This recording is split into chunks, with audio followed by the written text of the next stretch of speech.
Hello friends, welcome to my channel. ఈరోజు వీడియోలో దొండకాయ ఫ్రై చేసి చూపిస్తున్నానండి. చాలా క్రిస్పీగా అండ్ టేస్టీగా చాలా బాగుంటుంది. చాలా తక్కువ ఆయిల్తో చేసి చూపిస్తున్నాను. ఇప్పుడు స్టవ్ వెలిగించి ఒక ప్యాన్ పెట్టుకోవాలి. అందులో ఒక స్పూను మినపప్పు వేసుకోవాలి. అలాగే ఒక స్పూను ధనియాలు వేయాలి. అలాగే ఒక స్పూను జీలకర్ర వేసుకోవాలి. అలాగే ఒక స్పూను శనగపప్పు వేసుకోవాలండి. వీటిని ఫ్రై చేసుకోవాలి. ఇప్పుడు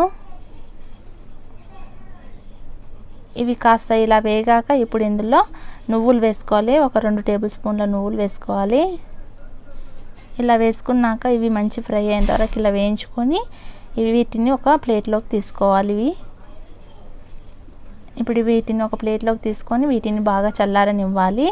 ఇప్పుడు అదే ప్యాన్లో ఒక 3 టేబుల్ స్పూన్ల ఆయిల్ వేసుకోవాలి. ఇలా ఆయిల్ వేడైన తర్వాత ఇప్పుడు ఇందులో కరివేపాకు వేసుకొని వేయించుకోవాలి. ఈ కరివేపాకు బాగా క్రిస్పీగా అయ్యేంత వరకు ఇలా వేయించుకోవాలి. ఇలా క్రిస్పీగా వేగాక ఇప్పుడు దీన్ని ఒక ప్లేట్లోకి తీసి పక్కన ఉంచుకోవాలి.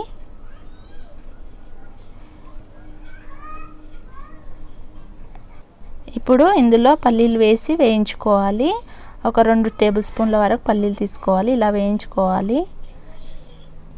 ఇవి బాగా ఫ్రై అయ్యేంత వరకు ఇలా వేయించుకోవాలి. మీరు కాస్త ఎక్కువైనా తీసుకోండి పల్లీలు. నేను 2 టేబుల్ స్పూన్లు తీసుకున్నాను. 1/2 కేజీ దొండకాయలకు ఇలా తీసుకున్నాను నేను. ఇలా బాగా ఫ్రై అయినాక వీటిని ఒక ప్లేట్లోకి తీసుకోవాలి. ఇప్పుడు ఇదే నూనెలో ఇప్పుడు దొండకాయలు వేసి వేయించుకోవాలి. నేను ముందుగానే పొడవుగా కట్ చేసి ఇలా ఉంచుకున్నాను. వీటిని ఇప్పుడు ఫ్రై చేసుకోవాలి. నేను ఒక 1/2 కేజీ తీసుకున్నాను.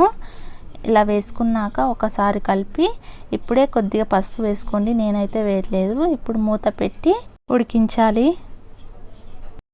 ఇప్పుడు అంతలోపు ఇవి మగ్గేంత వరకు ఇప్పుడు మనం మసాలాను ప్రిపేర్ చేసుకుందాం. ముందుగా వేయించుకున్న మసాలాను ఇప్పుడు మిక్సీలో వేసి మనం మిక్సీ పట్టుకోవాలి. ఇప్పుడు ఇందులో ఒక 10 దాకా వెల్లుల్లి వేసుకోవాలి.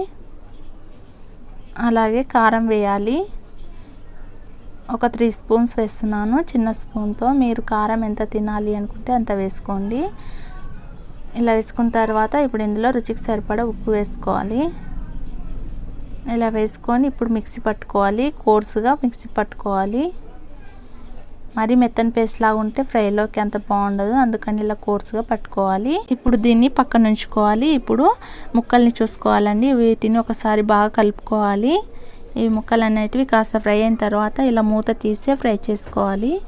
మూత పెట్టి మగ్గించామంటే ముక్క అనేది మెత్తపడిపోతుందండి. అందుకోసము ఇలా మూత తీసే ఫ్రై చేసుకోవాలి. ఇలా బాగా క్రిస్పీ అయ్యాక ఇప్పుడు మిక్సీ పట్టుకున్న మసాలాని ఇందులో వేసుకోవాలి.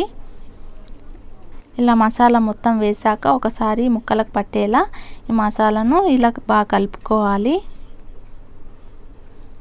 ఇలా బాగా కలుపుకున్న తర్వాత ఇప్పుడు ఇందులో ముందుగా వేయించుకున్న పల్లీలు అలాగే కరివేపాకు ఇప్పుడు వేసుకోవాలి.